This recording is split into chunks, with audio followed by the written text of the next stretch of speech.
Nau mai, haere mai. Welcome to 3 News. President Donald Trump has declared a national economic emergency and announced sweeping tariffs that some economists warn will plunge many countries into recession. A minimum 10% tariff has been slapped on every country, including New Zealand, with rates going much higher for 60 countries deemed the worst offenders by the White House. World leaders and world stock markets have reacted with alarm, but Winston Peters has declared it a day of celebration. Senior correspondent Lisette Raymer reports. The President of the United States. The Cambridge Dictionary defines liberation as an occasion when something or someone is released or made free. My fellow Americans, this is Liberation Day. But this is going to cost the world immensely. Donald Trump armed with fresh trade war ammunition and a new prop. It's very windy out here. We didn't want to bring out the big charts because it had no chance of standing. Fortunately, we came armed with a little smaller chart. Smaller chart, still seismic consequences. A line-by-line revelation of each country's fortune, or rather, misfortune. You think of European Union, very friendly. They rip us off. It's so sad to see. It's so pathetic. 39%, we're going to charge them 20%. The US president dropping a bomb on the global economy from the White House Rose Garden. Among the hardest hit, Indonesia, Malaysia, Cambodia. Oh, look at Cambodia, 97%. New Zealand didn't feature in Trump's big show and tell, but we have been slapped with a 10% blanket tariff, the lowest possible under Trump's new regime. No, it's not a relief because tariff rates in themselves push up prices and they're not good for trade, so we're not feeling relieved. Not relieved, but realistic. Nobody else in the world has done better than us. And more than just a little bit confused, with Trump's charts wrongly declaring New Zealand as having a 20% tariff on all US imports. We don't understand where that number is, how that number has been calculated, and that is something that we will be discussing with the administration.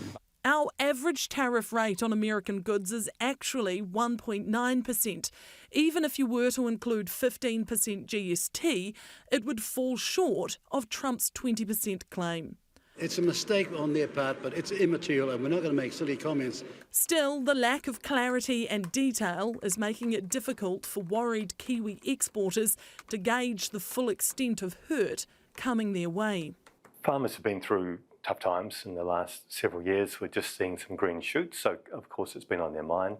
Any tariff increase isn't good news for New Zealand. We're still working through the detail. There's a lot to still understand. Our mates across the ditch are also in the 10% club.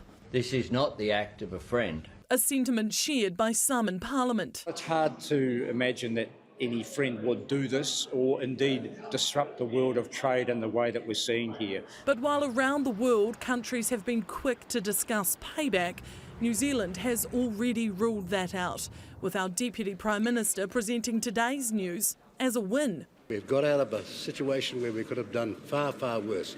It's a day of celebration. The US stock market is definitely not celebrating. I've never seen anything like it.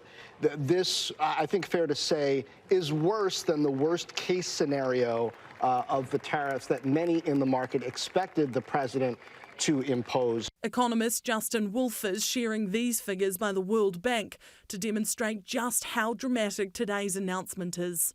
A list of average tariffs as of 2022 shows the US was at 1.5%. New Zealand was at 1.7%. Now America will quite literally be off the chart, with the highest rate since 1910. Trump did provide one freebie on Liberation Day. I brought a hat just in case it got too windy, but here, would anybody like a hat? The president worried about the Washington wind, but an economic storm is brewing. OK, Lisette, so who wins in Trump's trade war? Well, the whole idea here is to boost domestic investment. So Trump is counting on billions all of a sudden flooding into the domestic market. He's made it very clear, if you're making everything in America, then you won't pay any tariffs. But economists, not just in America, all over the world, are very sceptical about that. They're actually going as far as to say this is a disaster for America's economy. We know that tariffs push up prices. We know that often it ends up hurting the consumer more than the company. We also know that American factories who want to make their own stuff are now going to be importing things. Their costs will go up and they'll become less competitive in the global market. So it really does seem to be affecting America as much as it will the rest of the world. Indeed. Okay, Lisette, thanks for breaking it down for us.